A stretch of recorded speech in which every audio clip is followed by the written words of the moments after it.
ASMR Ace in the building. Stop it. Yo, that's the new one. Wallah, that's the new one. ASMR Ace. ASMR Ace. We're not doing this. We're not doing this. Tell me that's We not are fire. not doing this. Tell me that's not fire. ASMR. ASMR. ASMR Ace. Stop it, man. Stop it. It doesn't even have a ring to it. It's too many syllables. Yeah, he was perfect. Can make it work. All right. Blue Lives Matter, Mo. Oi. We could do this. I swear we could do this. So we just making up lies Right on my there's a name. violation. Man, you support John Terry, man. I'm telling you right now. I'm telling you guys right now. He might be better than both of you in FIFA. Okay, relax. I'm dead ass. I'm serious. definitely Oh, better than I'm that. glad, I'm Mo, definitely you better put than yourself that. below us in the rankings. I'm very glad you already did that. Yeah. I have a face Yeah, now. okay. Hold on. Mo, Are we you're can already we start- below us. No. Don't even worry about Okay that. there, buddy. Vindication. I saw I you got gave the him a promos. humbling. A good humbling. Hold on. Gave him a good humbling. Yeah. No Wi-Fi issues. No nothing. Good humbling. I love it. I love Wait. it. You know, one Yeah. of those where you just pat him on the back of the head like, good job, buddy. Good job. My youth. No, Oh, lit. I'm not gonna lie, bro. Once the new FIFA comes out, bro, we're doing an 11-on-11 alumni tournament. Yeah. Only OG tough. members. Mm. Only that. OG members. The only person I'm afraid of is Omar Agra, and even Farag.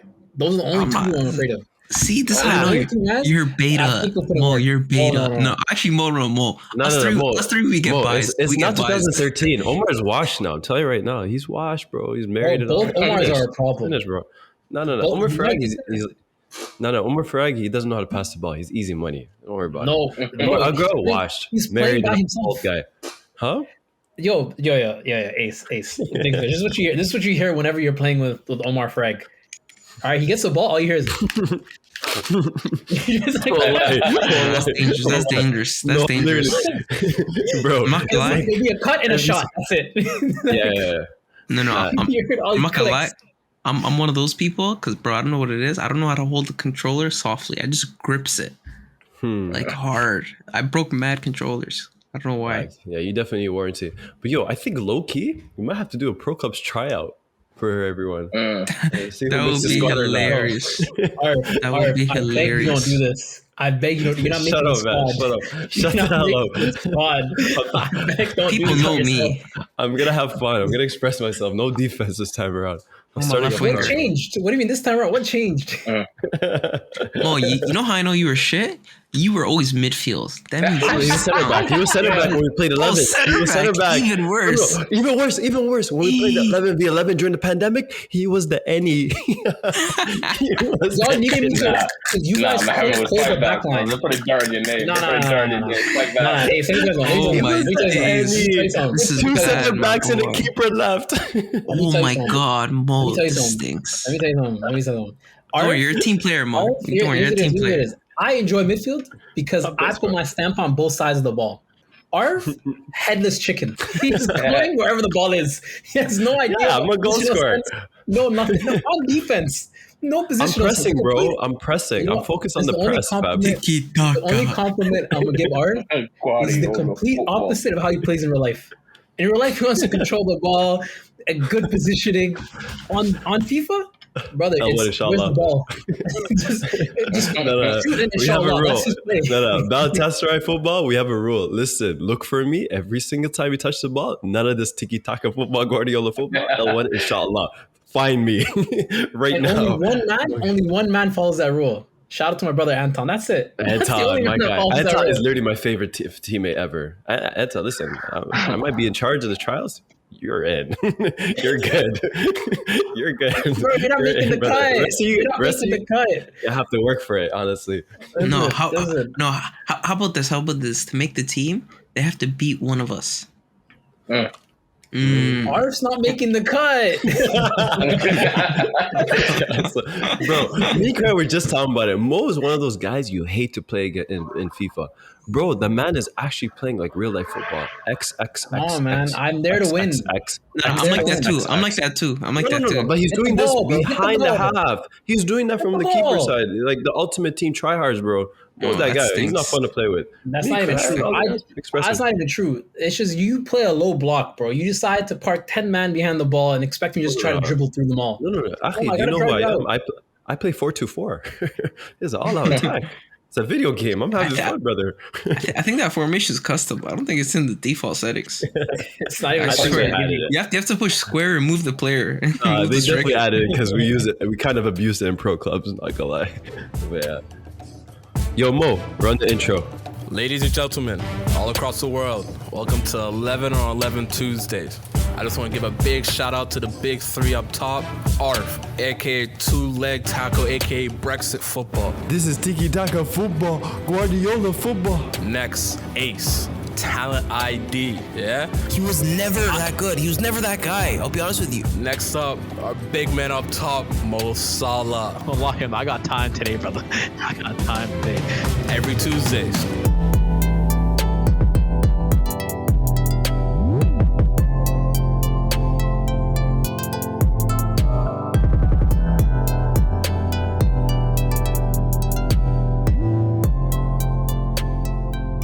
We got a special guest in the building. Episode 80 special. Come on. Special. Oh, that's 80? That's crazy. That's number 8 for That's number 8 for Kobe. Hey, you know. Yes, sir. Wait, that's my guy's main man. Wait. No. You said 80. Yeah, I said number 8 for Kobe. Oh, I thought you were trying to refer to 81. I was about to say, oh man. That would have been cool. That would have been cool. No, I'm not trying to disrespect the Raptors like that. But we got my brother in the building. Mm-hmm. Biggest Kobe fanatic out here. Number 1 Kobe fan, number 1 Celtic fan. I don't know how that makes sense. But y'all can let me know. No, I like that. I like that. Unfortunately. Arsenal. Asna. He wishes he had Arteta's haircut. Big Fish. Yeah, what's going on? What's going on, Big Fish? How you doing? Doing good, alhamdulillah. Popular demand, eh? Yeah, bro. This was the most in demand in terms of guests. We've been asked weekly by our fellow brothers in the States. We've been asked multiple times on the Instagram and Twitter, where is Big Fish? Now, ladies and gentlemen, we got him, man. So big episode, but we caught him. we got him. We found him. But yeah, let's start. So Big Fish, just talk to us about yourself, man. Yeah, where are you from? What team do you support? How'd you start supporting them? Well, funny thing is actually I was born in Canada, but I got moved here. Yeah. What a plot twist. Yeah. I know, right? Is this Are you Batman? I moved to Boston when I was like 1, and I've been here my whole life. Oh, snap. Mahmoud's my little man's from my mother's side, love the kid. Mm-hmm. That's crazy. Little man's. I love it. I love it. And I taught him how to play basketball, taught him everything. He's a good kid. I gotta say, Big Fish, you didn't do a good job though. I got a problem. Last time we played, I beat you. Excuse me. Hold on. Freeze for a second. Everyone's gonna be good. If you know. If you go back in the day on YouTube, everybody, it's on. We're not doing that. It might still be there. Allah, Mo hates it. You already know. Me and Mo had a 1-on-1. Okay, that's all I'm saying. If you do your research, you try to violate. You tried to violate. You didn't play basketball. You just went to violate. And last time we played as adults, I beat you. But that's not what it's about. We're here to talk about Big Fish. We're here to talk about Big Fish. All I know is ours has one of the weirdest step backs of all time. And sometimes it works. No, it doesn't work. Sometimes it works. I am the Paul Pierce of my community center. What are you guys talking about? That's tough. That's tough a lot. Shout out to the truth. Crying in pain because you need to take a shit. That's what you are. Wow. Listen, there's 3 Celtics fans here, huh? You need to be very careful. Two. Excuse me. We don't count. Oh, sorry. I'm a Celtic fan. Oh, okay. Word up. May I go on, Big Fish, before you were rudely interrupted? I've been here my whole life. I actually didn't get into the football until my first experience was the 2014 World Cup. Watching that, I watched Germany win that. Like I watched the whole thing. I was like, yo, this is crazy. This is insane. Before I even knew what it was, any rules, anything. But before that, as a kid, I obviously watched like Arsenal games with my dad. I just didn't remember nothing. But I got into it I would say 2017. That's when I started watching. When did Emery become coach? That's kind of when 2017, yeah. It was Yeah, Wenger's that's last so season of like 2017. I was innocent then till now. Word. Yeah. Yeah. Big Arsenal fan, eh? So I always see you on Twitter, these guys, I'm not gonna lie, like if you're not following Big Fish on Twitter, you're really missing out. Like the amount of Arsenal tweets I see are hilarious. I'm not gonna say what you put on Discord the other day because we might get canceled, but that one was crazy. All I'll say, Martinelli, Jesus. I'm not gonna say the numbers, but it is what it is. If you know, you know. But in front of two I was gonna say burning before we even move on, the fact that Martinelli didn't make the World Cup squad is highway robbery. Highway robbery. We're good. Highway robbery. It's not the World Cup squad yet. It's only for the friendlies. So I think a lot of people were under the impression that it's the final World Cup squad. It's just not yet. But the only thing is, most likely, it's going to be the same squad that makes this international break squad will most likely make the World Cup squad unless there's injuries. But right now, there's still a chance for fellow Arsenal fans. So just throw that out there. But Wait. I was under the impression that Tite, he came to watch Arsenal's game, not the one that just happened, the one before that. And he spoke to Arteta and Edu, and basically they made a plea to him that, don't take these players, let them rest. And then I think it's fake. I think that was fake. I thought that was true because he was at the game. Huh? Why on earth would he come to an Arsenal game? No, like and not take anybody. Bro. Most international coaches come around games. Like you always see the German coach. Or right before the break. I don't know, man. I think we're gonna see them there. Edu was a technical director for Brazil right before the Arsenal job, right? Like he's very close with Tite, so like they won the Copa America with him. But that's another reason why he would take an Arsenal player, because Edu's showed them the ropes. Especially someone so in form right now. That's what I'm saying. Yeah. But yeah, it's a lot to get into. We'll get into that later on. But yeah, so you guys want to talk about Arsenal now? Yeah. Mo. If anything, there hasn't been as much stuff going on this weekend, obviously, because Lizzie, funeral and all of that. Lizzie. They be smoking that Liz pack. But yeah, but we were lucky to have finally an Arsenal game. I don't know why all the other games were canceled. How long? Like, bro, I didn't sleep that night.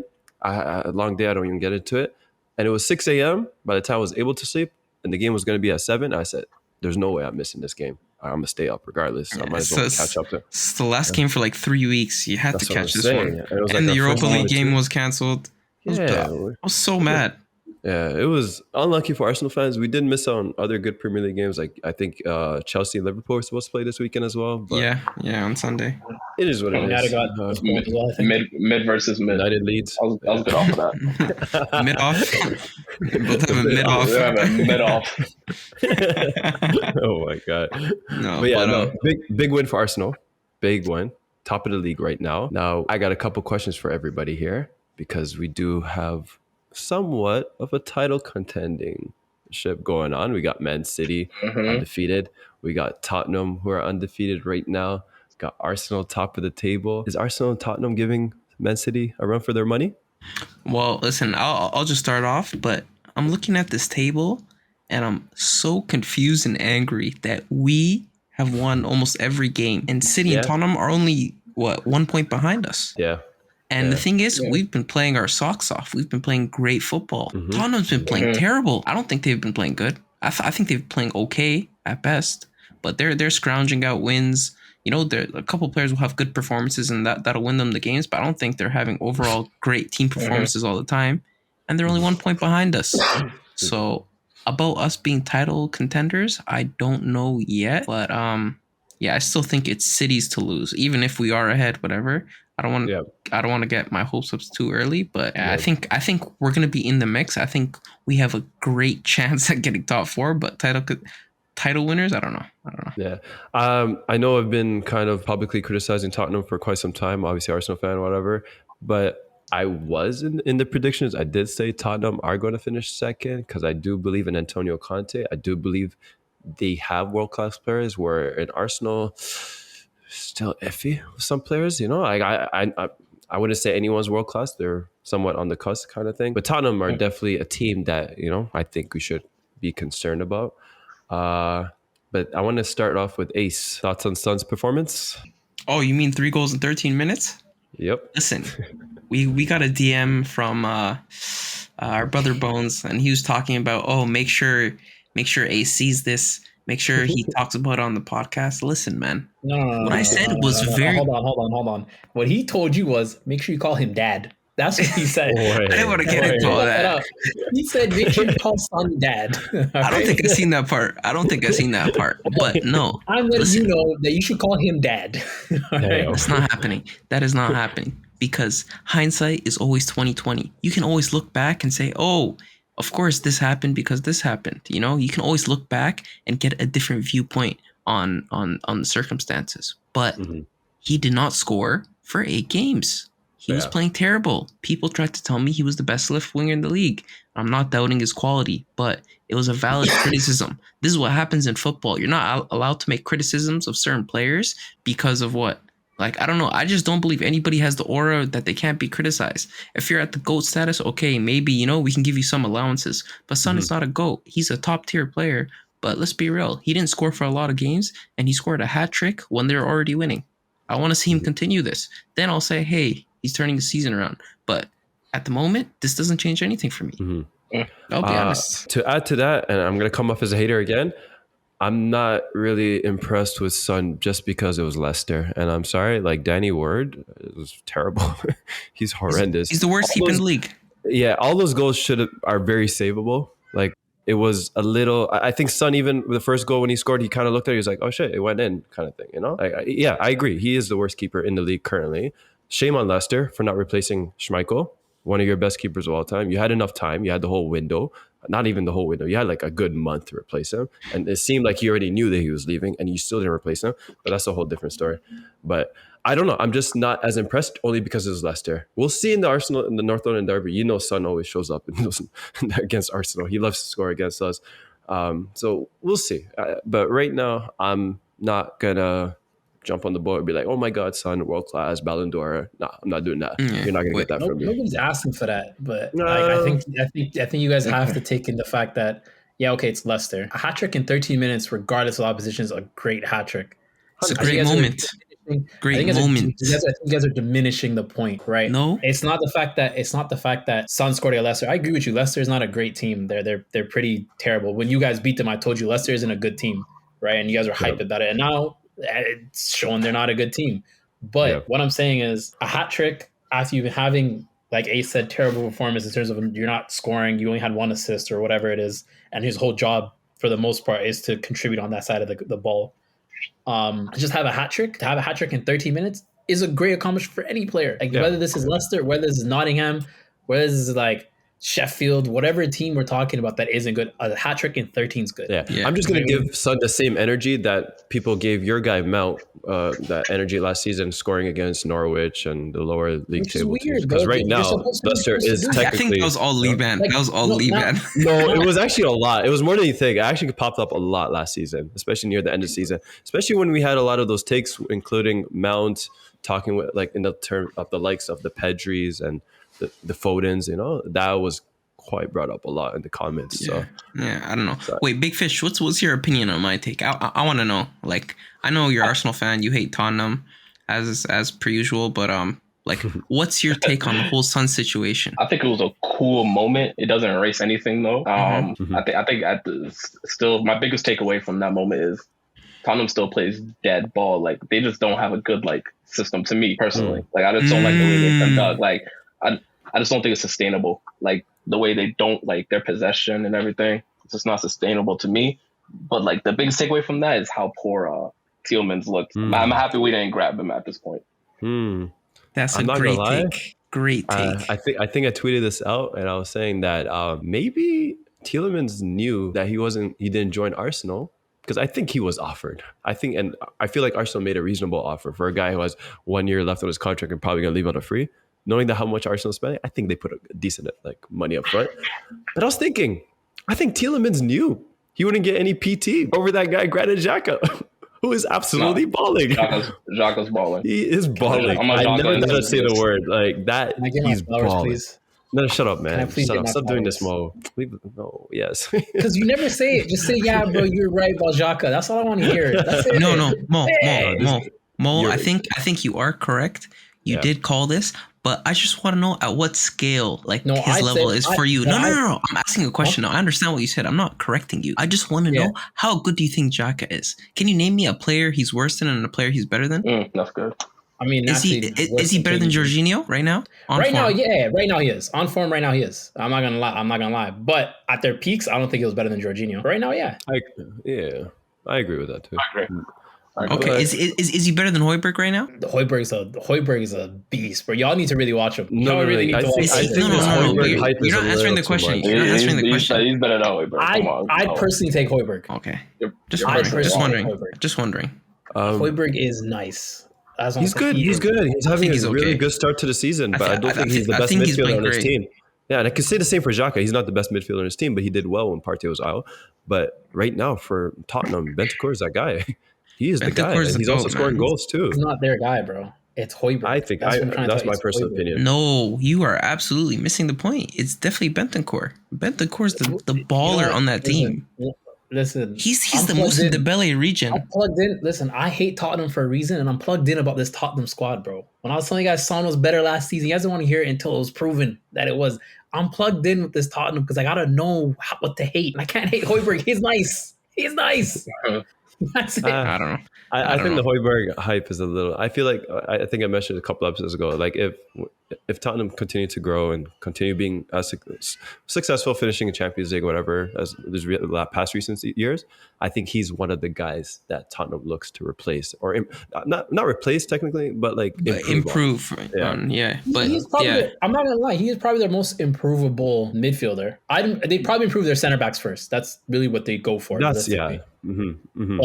if you're going to improve their midfield, you can improve Højbjerg more than you can improve, I guess, Bentancur. But I think Højbjerg is so vital for that team. He does the simple things well.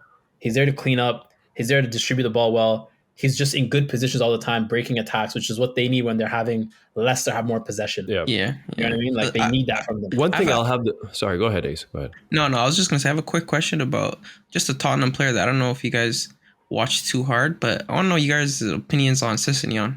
Because sometimes I see him and I'm like, wow, Conte really brought this guy back from the fringes and he looks okay now. But sometimes he just does very erratic stuff. So I don't know. Like, do you guys think he's a good player? Do you guys rate him? Okay. Or is he just average? I'm glad you brought that up. Let me go first here. I was watching a snippet on Instagram. I'm not. I wish I could shout out the podcast. I'm not too sure what their name was, but it was a Tottenham fan talking about Tottenham's window this season, and he was saying where in terms outside of Sessegnon, like Tottenham brought in quantity, not quality. You know, you signed a lot of players, but you didn't like match the quality that they needed, like the Kanes of the Suns. You know, the top guys. Like Bentancur is good. He's not top 10 midfielder. He's not even top 20, maybe even 30, you know? Kulusevski, maybe you can argue that probably in the future. But all these other guys from especially this window, it's like you really went for quantity. With Sessegnon, it's hit or miss. Like, you know, it's can be good. It's not like something that will catch my eye. I'm like, oh my God, like he is the missing piece of this team, you know? Because the left wing back to Conte's system, it's kind of been a missing part for a while now. So I don't know. I'm on the fence, but I do see Perisic sliding in that left wing back spot more. I know he's been playing striker, but I feel like he's going to slide in more there over the long term season. Okay. I'm not too keen on Sessegnon right now. Yeah, no, we don't have to give that guy too much energy. You guys want to move on to Madrid? Yes, yes. Let's first talk about. Yeah, literally. You guys want to talk about the game or the incident? Let's get into the politics first. Facts. So, Mo, you want to tell everyone the story? Basically, Vinicius scored a goal previously, and then people didn't like the way he celebrated, which is such an odd thing. And then they gave him... what was the celebration? I don't even remember, to be honest. It was a dance. It was a dance. It wasn't even like anything to take note of, right? Yeah. And then a reporter went on there, whatever, like reporting whatever it was he was doing, and he basically said, I don't like Vinicius monkeying around. No way he said that. There's stop. There's no way he said monkeying around. To add context, monkeying around in Spanish apparently is the equivalent of saying horsing around. Mm-hmm. But he doubled down on what he said. Come on, man. He knew what he did. Come on, man. I'm sorry. It's 2022. You should know. You should know. I think he knew what he did because somebody called him out and said, you can't really say that. And he went, no. I'm like, and he kind of he didn't apologize. He doubled down on what he said. And he right? did this I on think live television, by the way. Yeah, he knew what he was trying to convey, even though that is a colloquial term that they do use to like when you're messing around or whatever. Yeah. No, I'm sorry, Mo. 1 second. I just wanted to call out his name because I feel like everyone should know, because people like this shouldn't get away with things like this. His name is Pedro Bravo, the president of the Spanish Agents Association. So sorry, go ahead, Mo. Just want to mention that. But. So a lot of people online beg the question then, why wasn't he saying anything when Griezmann was doing those L Fortnite dances and like the hotline bling dance and all that stuff, which is just as egregious as what Vinicius did. Right. Yeah. But wait. I have a completely separate question. Can Griezmann even dance? It's not bad. His celebrations were not like a Brazilian. The hotline bling one, it was kind of clean, especially in the World Cup. I remember, I think he scored in the semifinal. It was clean. If y'all seen his it Halloween flavor costumes, pause. y'all seen his Halloween costumes, you know he's in tune with the black culture. No, but Griezmann is one of the man. He's not a malicious guy. Not, bro. This man's out here in blackface. I don't know if you've seen that way back when, bro. Yeah. But let's get into it. So ESPN reported hundreds of Atletico supporters could be heard singing "Vinicius, you are a monkey. You are a monkey" in a video published on social media by radio station Cope right before the game started. This is not even during the game. This is right before the game. And then during the game, monkey noises were chanted. Also, there was in Spanish, they were saying "Vinicius die." They had a black doll outside the game that they were holding up. All this energy. I understand there's a derby, there's hate there, whatever. But all this energy for dancing, for something that's been a thing for a long time in football. Like, I'm sorry, we've seen how many footballers dance like the last. That's the greatest moments when Brazil scores a goal and they dance. Like, or Colombia, they do it. It's one of the most. I don't think there's any like reason behind it though. There's like for their racist comments. There's no justification for them. Facts. They just want to be angry, and that's what it is. Yeah. It all started out well, and I mean, it might be a little harsh here, but it all starts from Atletico side, and I'm gonna go off on the manager because no one's talking about Diego Simeone. He could have publicly made a statement. He'd be like, "We don't condone this. This is Atletico. We don't support this." Did nothing. Didn't care. He let Vinicius get abused like that. He didn't give a shit. You're the manager of the football club. You're the face of the football club. You don't give a shit. So I'm sorry. I'm going to be harsh on you too. If you don't give a shit, you're the face of Atletico. You could have avoided all this. You could have talked to your fans. You could have made a public statement. Nothing. I'm sorry. Diego Simeone, he did make a statement before the game though. I don't know if you've seen his actual statement. Yeah, he said, no. I mean, it lends to your point. He said, "We're all people in this world." Basically, that was it. Okay, never mind.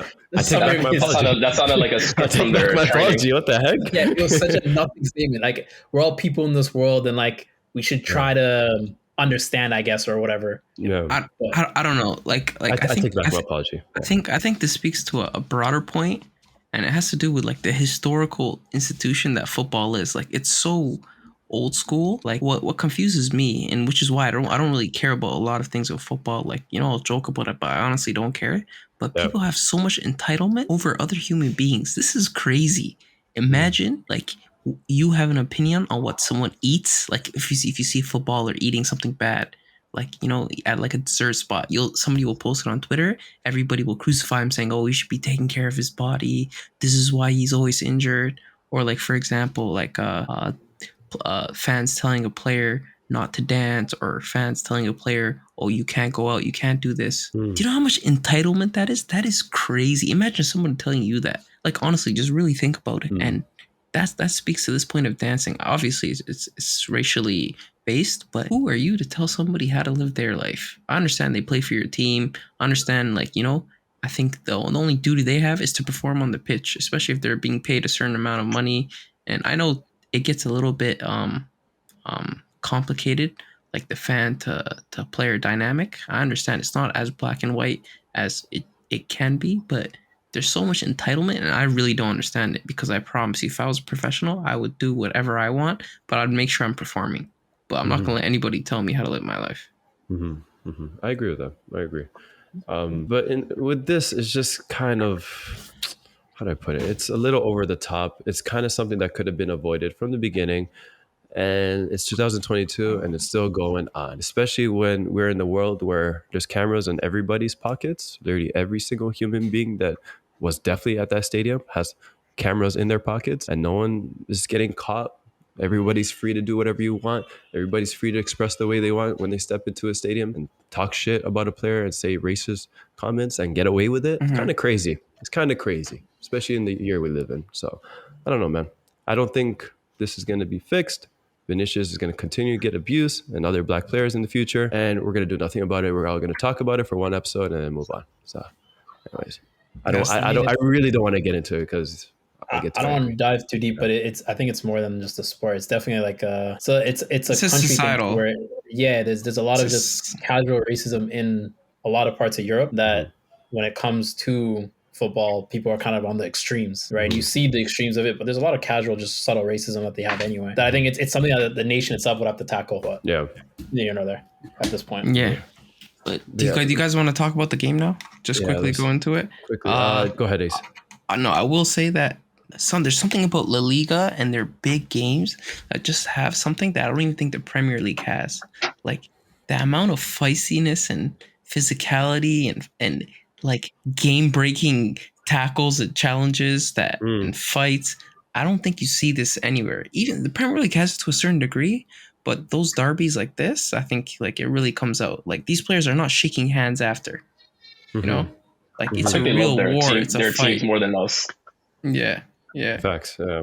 Bro, but no, honestly, great game on average. Yeah, and those stadiums are filled. Yeah.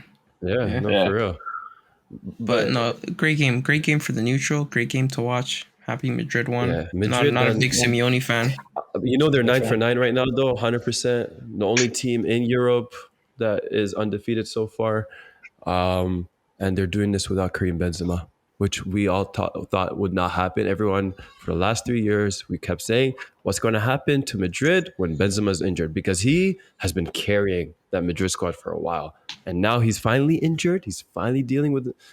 I don't know what the seriousness of the injury. I did hear meniscus, but I heard he will be right back before the World Cup starts. So I'm not too sure on that. But the fact they're still winning games, I wouldn't say it's too dominant, but they're like, they're still getting the results. Doing this, scoring amazing goals without Benzema, that's something to credit, man. And Ancelotti, I feel like he deserves full credit for that. I think honestly, this is going to be hard to say because Casemiro is my guy. But what has changed since their best CDM, one of their best CDMs of all time, has left the club? Nothing. Not much. Nothing. Not much. Really nothing. We have to be very honest. Honestly, I feel like the ball moves better now. Yeah. And this is tough to say. I'm a Casemiro guy. Well, he went to Manchester United, so I can't like him too much. But I want to be honest, that's my guy. But come on, we have to be honest with ourselves. They're playing better football, I think. Not better. It's a little bit below. It's not better, but it's almost as good, but just slightly below. And I'm saying that because Benzema is not there.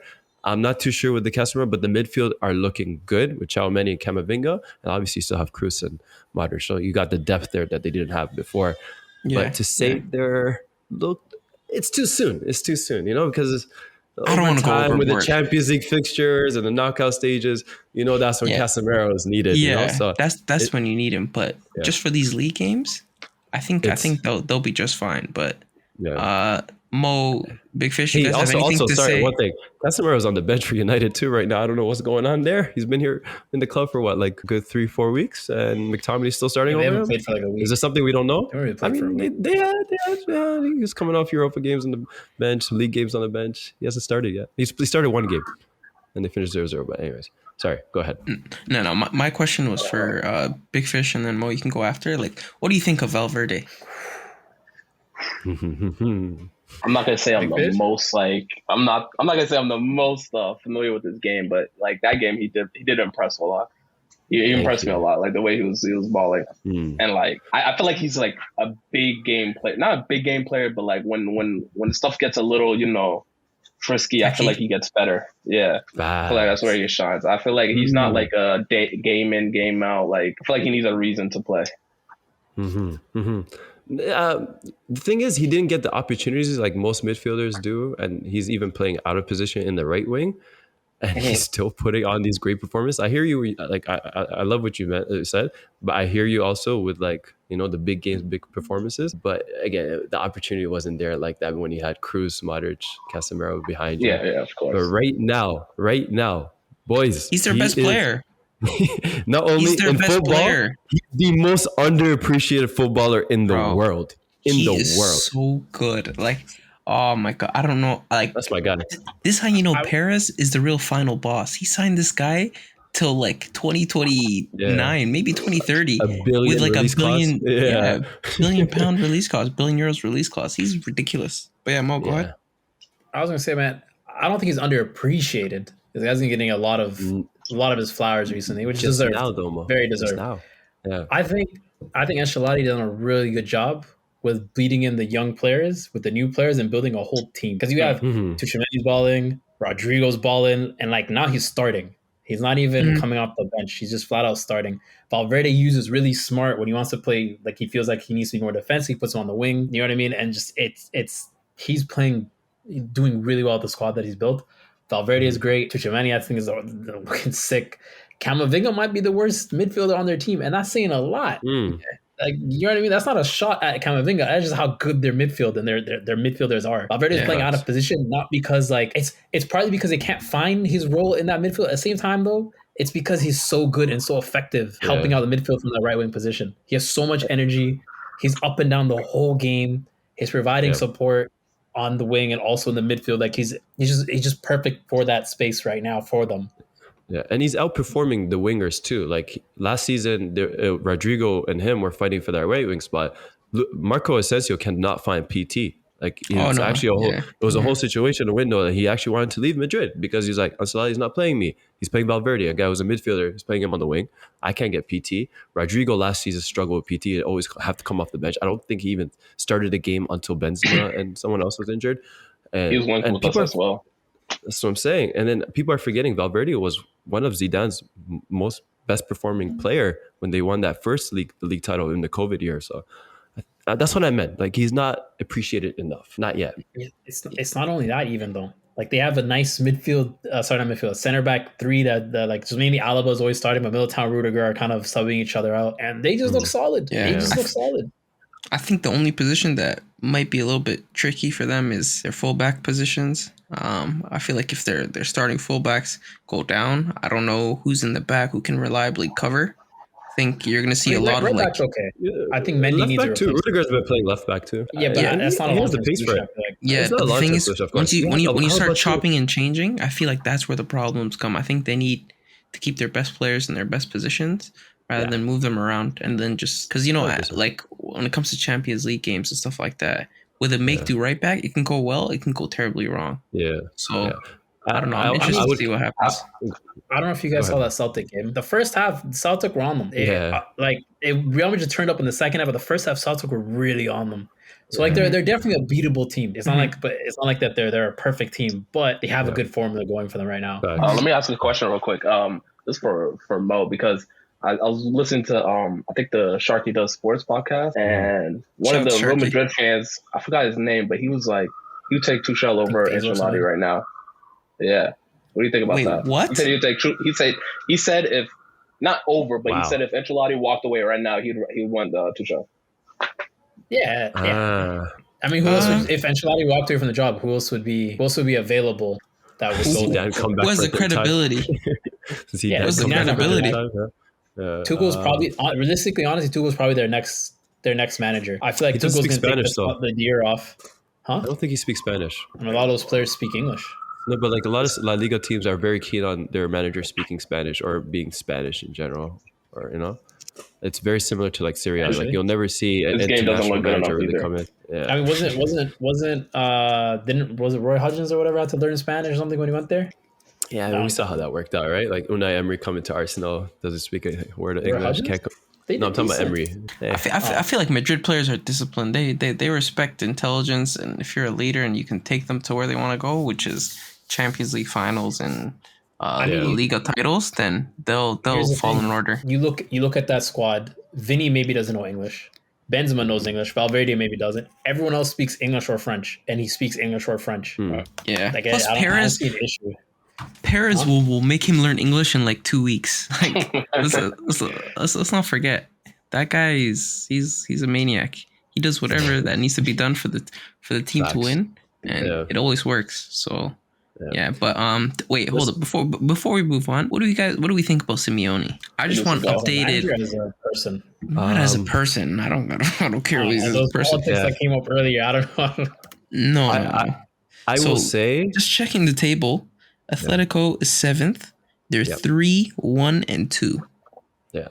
And I'm looking at the squad, and I see a lot of good players. I see a lot of expensive players. Very expensive. I see players who have came and went and were big price players. Mm-hmm. There's the whole Griezmann situation. We don't have to get into that about how he's only coming in on the 60th minute, so they don't have to pay the big fee to Barca. Madrid. Yeah, that was the big thing. But there's guys like. You respect that? Because think about it, bro. I understand it. I understand 100 M's, bro. Give it to me on the low. You guys don't want them. What are we doing here? True. I don't know, but my point was more about I'm looking at this team, right? They have a bunch of great players. They have Rodrigo de Paul, who I think is one of the best CDMs in the world. They have guys like Kondogbia who are just there. They have Koke still there. They have Ferrer Carrasco. They have João Felix. They have Griezmann. They have Morata. They have Witzel. They have Hermoso, Correa, Savage. Yeah. They have a great team. So when are we going to talk about this team and their performance and how they play and if Diego Simeone is mismanaging them or not? That's what I want to know. You guys know I've been on this train for a while. As long as Mo's been on the hate electric train, I'm on this train. I think why are people immune to criticism? This is my gripe. Let me start. No. Because I've been in Simeone's side. All right, go ahead. It's because he took them from a team that was mid-table to winning 2 league titles in a Barca Real Madrid era. Yeah. Not only that, he took them to the Champions League final at one point. This sounds like what Wenger in people said. Yeah. What about now? Bro, what about now? This Atletico team. What about now? What are we going to talk about the current? They won 2 years ago. They won league 2 years ago. Real Madrid that's what I wanted to bring up. They won the year before that. Yeah. So Simeone was going through a lot of criticism that year before they won the league in the COVID year. And finally, the questions were being asked towards Simeone, especially with their Champions League performances and their performances against these smaller teams, because they're very similar to, how do I explain it? I'd say like Tottenham or like Liverpool when they won the league in the beginning, they were really crunching out wins, last minute winners consistently, where they shouldn't even finish in the top 4 if it was COVID year or whatever. But he silenced all his critics at the time because they won the league. Everyone went quiet for that year. That's why everyone was quiet for the most part last season, because they were the champions the season before. So that's the only thing. But the criticism was there. It's not a Havertz situation. No, I understand that. But my point is, you won that league. Credit to you. Barcelona and Madrid were very weak at those times, but regardless, credit to you.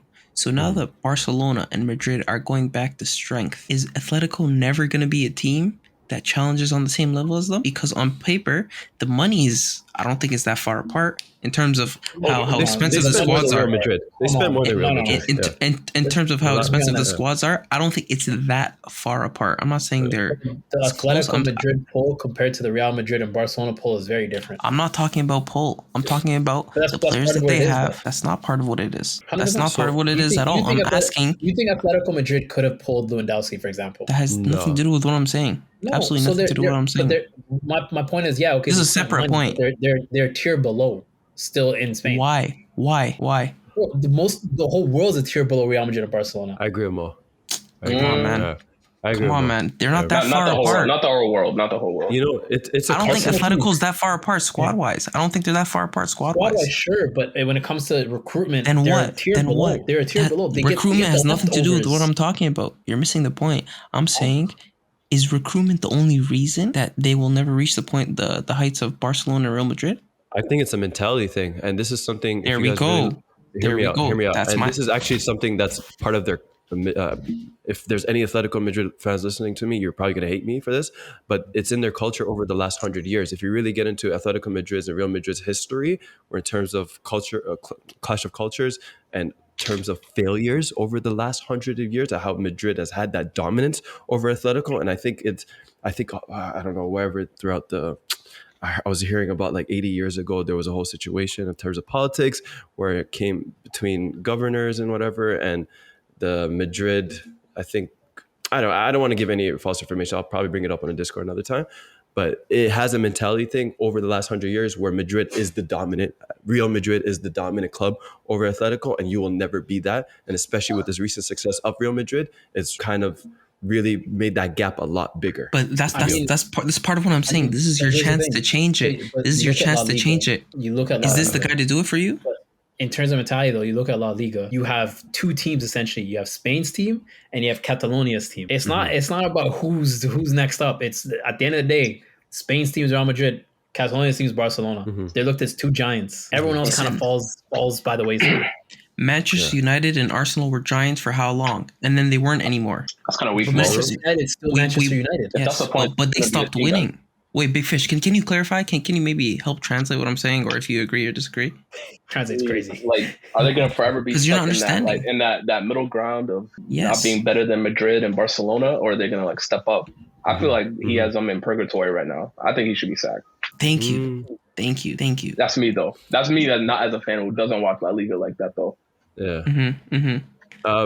Sacking it, I think, is a little too far. Sacking might be too harsh. To the end of the season. I mean, I've seen their own perform, fans saying that he should be sacked as well. That they I've seen it too. Yeah, I've seen a lot of that actually recently. But there's another one I've seen a lot of that who should be out, and it's very similar to Wenger. It's over at Serie A with Juventus, Allegri. Juventus fans, it's bad, bro. It's bad. Speaking of Serie A and Simeone, shout out to his son, bro. Giovanni Simeone looks so good. He looks very good. Where's he playing now? Napoli. That whole Napoli squad is just so fun to watch, man. Disgusting, bro. That team is low-key disgusting. Yeah. Like, I really thought Milan would win that game. It was close. I didn't get to watch the full game. We were a little busy this weekend. But I really thought both teams came with a lot of hype, like both teams were on form. Obviously, Leao with the red card kind of screwed them over. And I feel like definitely the result might have been slightly different. Maybe been more of a high-scoring game from Milan instead of just relying on Giroud to score a brilliant goal. But from the game before you talking about? Yeah. Okay. And just clarification, the game before he got a red card. Yeah, exactly. So he wasn't selected for this game. Which was bullshit, that whole bicycle kick. Anyways, but... Yeah. Funny story, but yeah, man, Allegri, looking bad. It's looking bad, but it's time to go.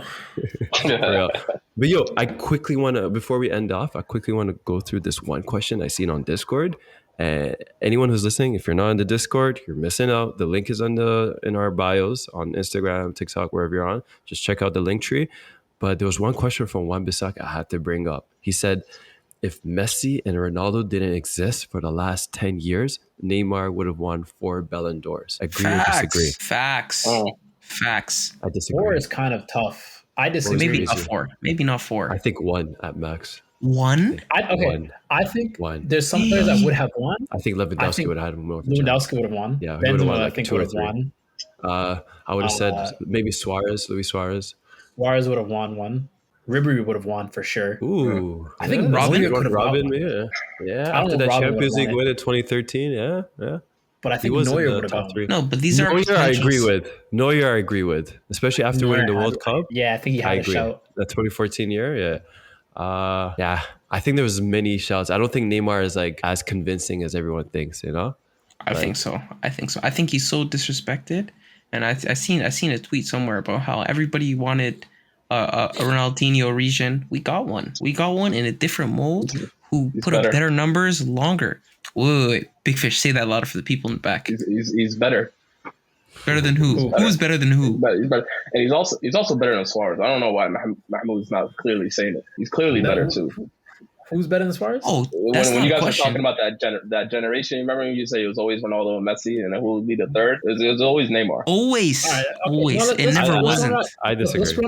Let's run back the Ballon d'Or. We can do Ballon d'Or top 3.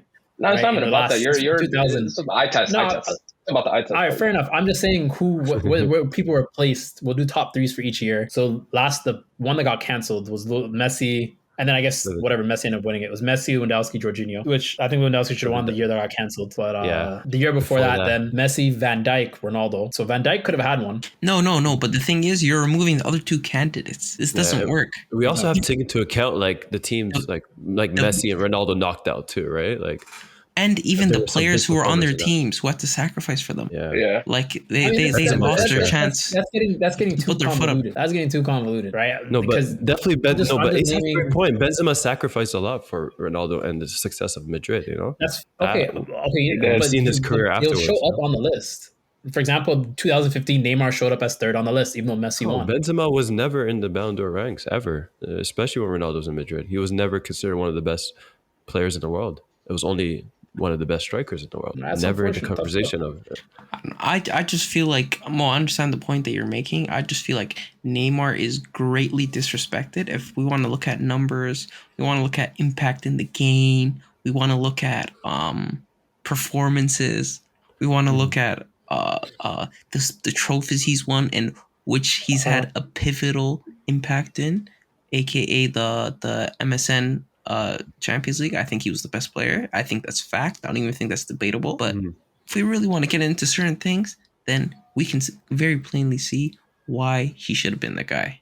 And obviously, the time in PSG hasn't been all roses, but we can't discount his past or even how good he's playing now. I mean, I don't think he's even the biggest miss because of Messi and Ronaldo. It's probably Xavi. That's probably the biggest miss.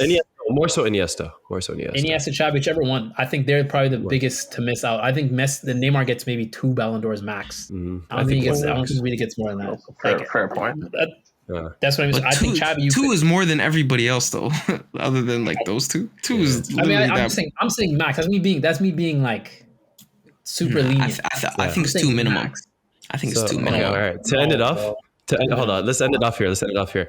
Now, since Mo thinks Neymar would have won 2, how much would Eden Hazard have won? I mean, Eden Hazard didn't have the best. Hazard might have got one. I'm not gonna lie to you. Okay. Hazard might have got one. He would have been like top 2, top 3 in the voting. On the Champions League performances. Yes, but if you want to look at everything in totality, he would have been up there in the votes, probably like top 3 for sure. But I know we're talking about wingers, and before we end, I just want to plainly state to everybody that Ousmane Dembele is the best winger in the world. Don't argue with me. He is the number 1 winger in the world right now. Yeah, bro. Over Vini different now. Yeah, married. Over someone like Vini. Father, crazy. Yeah. Wait, what'd you say, Big Fish? Over someone like Vini right now? Yeah. Yes, 100%. 100%. Bro, I'm a Madrid person. No, the only winger I'm having over him is Leao. Is Neymar. Honestly, it's Neymar and Leao. Yeah. Those are good shouts. Okay. Vinicius is a shout too, but Dembele is the best player on that Barca team. Okay. I have to bring this up. I hate to bring up Madrid again, and I was thinking about this earlier this week. You guys need to stop disrespecting Vini. Honestly, the whole world needs to stop disrespecting. It's not a disrespect. No, hear me out. We always talk about. Okay, we said Messi, Ronaldo. When the time comes, who's going to be the next 2 going at it? We keep bringing up Mbappe, Haaland. Why is no one mentioning Vini? Why?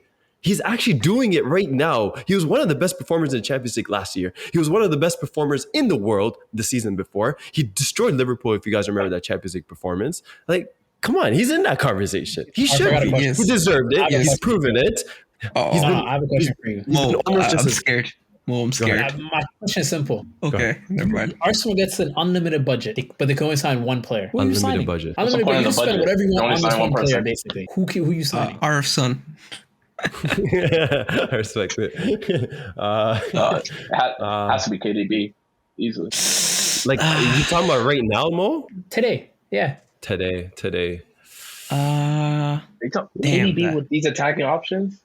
I'd take Haaland. Crazy. No. Why would you take Haaland? We have Jesus. I'm being serious. Why would you waste your one signing for an unlimited budget? You meant just for Arsenal? Or I thought you meant like any club in general. No, we got 3 Arsenal fans. For Arsenal? So, I thought... maybe even midfield. Honestly, I don't think you have to overthink it. I think it's Mbappe. I think it's Mbappe. No, but the thing is, like, Arteta's not going to let him be bigger than a club. Yeah, and he's been moving very diva-ish. Like he's been moving kind of nuts. Nah, shout out Mbappe. I don't know if you guys seen what he did for France. No, what did he do? Basically, he came out saying the image rights. He doesn't want to show up on the image rights because he doesn't agree with France using his likeness for gambling and for fast food advertisements. Word. No way. I didn't Shouts know out to this. him. Yeah, he's like as a player, like I feel like I can't change things, but I'm at least responsible for my own rights. That's crazy. He's a very rigid guy for someone who's known for being fluid. Allegedly.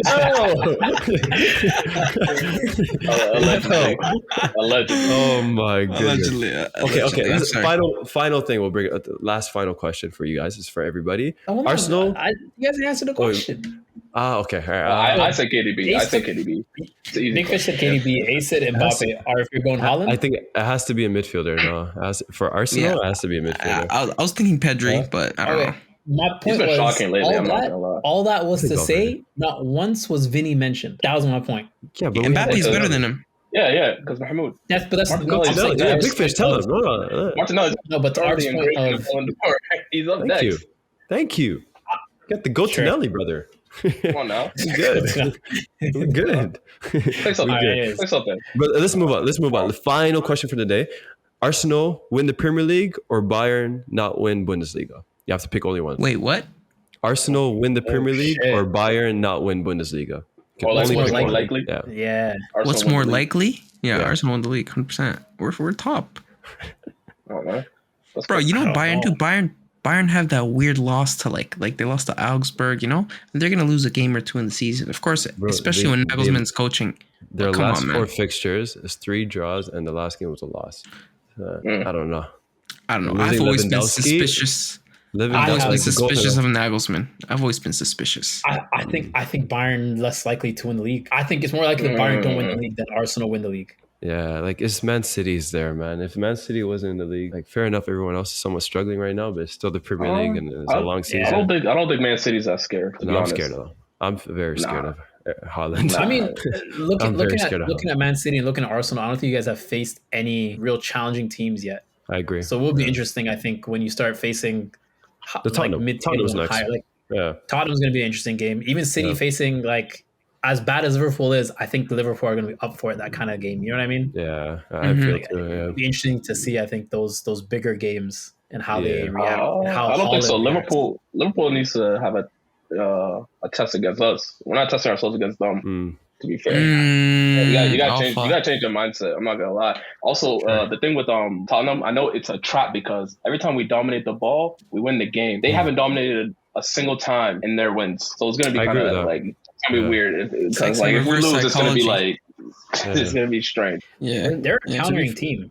That's the thing. They counter quick, and I don't know if you guys do well against the counter. It doesn't look good at all. Doesn't look good. It doesn't, but it's effective. I feel like the sporting game kind of result kind of showed like Tottenham could be very Spursy at times. You know, like it's still there, that Spursy effect. I'm sorry to say it, but like it's Tottenham, right? Like they're still. I got one question for Big Fish. I got one question for Big Fish. I asked Arf and Ace before on the pod or maybe I didn't ask. I don't know, but it came up. The conversation came up. But between Odegaard, Martinelli, Saka, and Smith Rowe. What's your 1 through 4? Like, who do you think is going to turn out the best? Ooh, I want to hear this. Okay. I got to give a reason too, since it's my family. I can't be like a hater. Okay, say the names again. So you got Saka, Odegaard, Martinelli, and whatever Smith Rowe. All right. We might as well throw Jesus in this too. Jesus is too old. Was he 27 or something? Yeah. All right. He's not 27. He's like 24 or 25. 25. Yeah. Is he 25? He's only 25? Yeah, bro. Come on, man. This is crazy. Come on, man. I didn't know he's that young. He's hella young. But yeah, I'll put Emmitt Smith Rowe like last in my opinion. Saka, Odegaard, and thing left. Martinelli. This is the hard one. The Odegaard, one right now. Saka, Martinelli. Yeah. I think for best Odegaard career first. No. First would be Martinelli, Saka. Martinelli, Saka, Odegaard, Emmitt Smith Rowe. In my opinion. Wow. I agree with Smith Rowe. I think Saka's the best player right now. If you're just looking at it objectively, but Martinelli's dangerous. If you just watch him, the guy is dangerous. Yeah. The thing is, we can survive without Martinelli at times, you know? With Odegaard, yeah, because we have Vieira, we have depth in the midfield. Vieira is different. Vieira is different. Yeah. I mean, but the thing is, with Saka, he's been carrying this Arsenal team for so long. That's why last time you asked, I think it was a year ago, Mo, or sometime around mid-season last year. End of last season, I said Saka. like yeah. Somewhere around there. I said Saka first because how. Oh, if it's his most importance to the important, team. then Saka would be first. In my opinion. Yeah, but right now it's not that. That's not the case now, though. I think it's Odegaard too. Odegaard's the I most think I've important changed. player right now. I agree. There's a reason he's the captain. Vieira did come in and we won, but He had a I guess game. that I think he had a good. I don't say it's a crazy game. No, But one thing I will say about Martinelli, like he got so much respect in the first 5 to 6 games. This last game, I didn't like the way he was playing. He just kept holding the ball. Like he's letting go of it so late to the point where you can't even recycle it to the other way. We have to pass back to Ramsdale. We have to start the whole setup again. Yeah. I was like, come on, man. Like, what are you doing? Just let go of the ball. Stop acting like a superstar. Yeah, and maybe this is harsh criticism, but he needs to play within the system a little bit more. I know you're the guy right now, and we trust you. We believe in you. You know you're the one for the future. But just stay humble. Let go of the ball. Good points. Good points. Yeah, it's a little too soon, but yeah. Can we quickly talk about how bad Chelsea is? Just quickly. Feel free. I feel like it's usually my job, but I just feel like for the last couple of years, like no one's been able to uncheckly say like, this and that because he's, he gets to fall back on Chelsea will figure it out. Brother, you're not figuring it out this year. It's not going to work. You're not going to figure it out. You have a whole collection of players. There's no formula there. All right. I want you to know that. You guys, if I spent $250 million in one window and didn't move forward, I'll be depressed. Wait, Big Fish. No, that's not what happened. We spent less than half of what you spent. Remember, we spent like 140, 110. maybe 110. If we spent 250, we would be the contenders. No argument about it. Facts. I agree. Facts. I agree with that. Big Fish, they tried to crucify us last season when they said, "Oh, you guys had the highest net spend, but you guys lost your first 3 games." I remember that very vividly. Where's this with Chelsea? If our players were booty clapping to go to other teams and stuff like this, like Mo would not let us hear it. He wouldn't let it. Like that's so true. Wallahi, so true. All I'm gonna say is, at the end of the season, all I'm gonna point is at the table, and then we can talk. No, you're doing this thing where you're giving yourself time. You stink now, and you need a shower now. What matters? What matters at the end of the day? Where you at the end of the season, right? So there's no point of us having a podcast throughout the season, right? There's no point in talking. Not at all. Right? Not at all. Yeah, matter of fact, good point. On the 80th episode is going to be our last podcast of all time. Thank you for listening, viewers. And we're out. No, but realistically, you guys have done bad business. Bad business. I'm not done. Bad business. Look at this bad business. You don't have goal scorers. You sold a goal scorer. You sold Sterling. You sold Lukaku. You need a defender, but you buy the one Martinelli just dog walked the week before. Like, this is bad business. This is bad business, in my opinion. You didn't even spend money in your midfield. You got Gallagher back. I don't even think he's a professional football player. He needs to find a different career. And then you fire a coach. That is bad business. Terrible. And then you're talking about an all-star game. You might not even get anyone in the all-star game. Bad business. But you know what? I'm a lay off. I'm a lay off because when there's money involved, you guys are always gonna come back. You're gonna figure it out somehow. You're just gonna spend another $250 the next window, so you're gonna figure it out somehow. Nah, I think they were talking about how they had $300 million open for the next director of football at Chelsea. So. We'll see. You already got one. Oh, yeah, you got him today, right? Yeah, the RB Leipzig, the RB Salzburg director of football or whatever. Not bad. The Red Bulls guy. I mean, that would have been good for Tuchel, but not this dude. Interesting. It would have been good for Tuchel. He would have fit with him well. I know. I feel bad for him. I'm not gonna lie. I know I'm joking, but the new owner was fucking. Yeah, facts. He did him dirty. Filthy Americans. Yeah, we're gonna end it off there. Thank you, Big Fish, so much for coming. Shout out to Big Fish, man. Big legend in the 11-on-11 community. Not even you. We appreciate you so much, man. You've done so much for the podcast. Really, from day one, fam. Day one, you've been supporting us, showing love. We really, honestly, don't think the podcast would have been where it's. I don't think the podcast would be where it's at right now if it wasn't all the love you showed us from day one. Bro, you guys week in and week out put out quality. Appreciate you. That's her, bro. For real. Jazakallah, bro. We'll end it off there. We'll see you all next week. Take care. Peace.